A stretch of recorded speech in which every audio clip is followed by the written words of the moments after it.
সংযুক্ত আরব আমিরাতের দুবাইয়ে প্রবাসীদের সঙ্গে মতবিনিময় সভায় অংশ নেন বাংলাদেশ ব্যাংকের গভর্নর ডক্টর আহসান এইস মনসুর। স্থানীয় সময় বৃহস্পতিবার যৌথভাবে এ সভার আয়োজন করে জনতা ব্যাংক ও ইসলামী ব্যাংক। এ সময় বিদেশে পাচার হওয়া অর্থ ফেরত আনতে সরকার দৃঢ় প্রতিজ্ঞ বলে জানিয়েছেন গভর্নর। এর জন্য বিদেশি ল ফার্ম নিয়োগ করা হবে বলেও জানান তিনি। বাইরে চলে গেছেন সরকারের বর্তমান মেয়াদে অর্থ পাচারকারীদের বিচার কার্যক্রম পুরোপুরি শেষ করা সম্ভব না হলেও জবাবদিহিতার মাধ্যমে এগিয়ে নিয়ে যাওয়ার আশ্বাস দেন গভর্নর।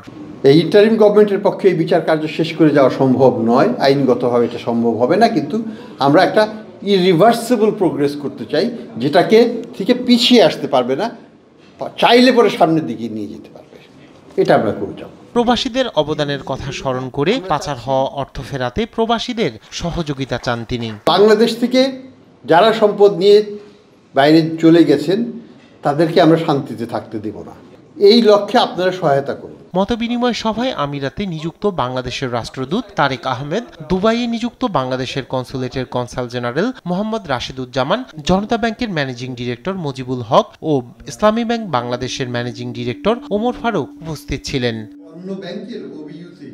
গেল ৯ মাসের ভঙ্গুর অর্থনীতিকে স্থিতিশীল করার ক্ষেত্রে প্রবাসীদের ভূমিকা অপরিসীম বলে মন্তব্য করেন রাষ্ট্রদূত মোহাম্মদ তারেক আহমেদ।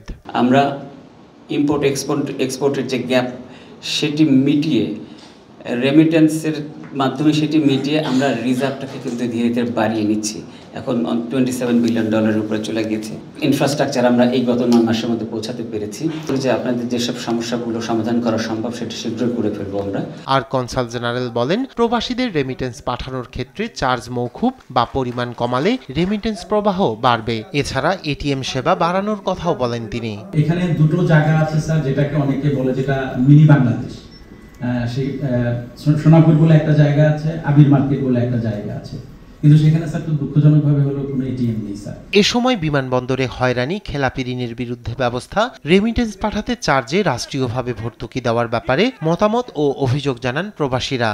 যেই লোকটা একটা বৈধ চ্যানেলে লক্ষ লক্ষ কোটি কোটি টাকা বাংলাদেশে পাঠালো, আর দেন যখন সে বাংলাদেশে পৌঁছলো তারপরে সে পরিবারের জন্য অনেক সময় বার্ডেন হয়ে যায়।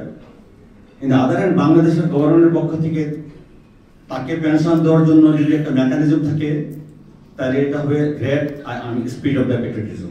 এদিকে সংযুক্ত আরব আমিরাত সফরে দেশটির কয়েকটি ব্যাংকের শীর্ষ কর্মকর্তাদের সঙ্গে বৈঠক করেন গভর্নর আহসান এইস মনসুর।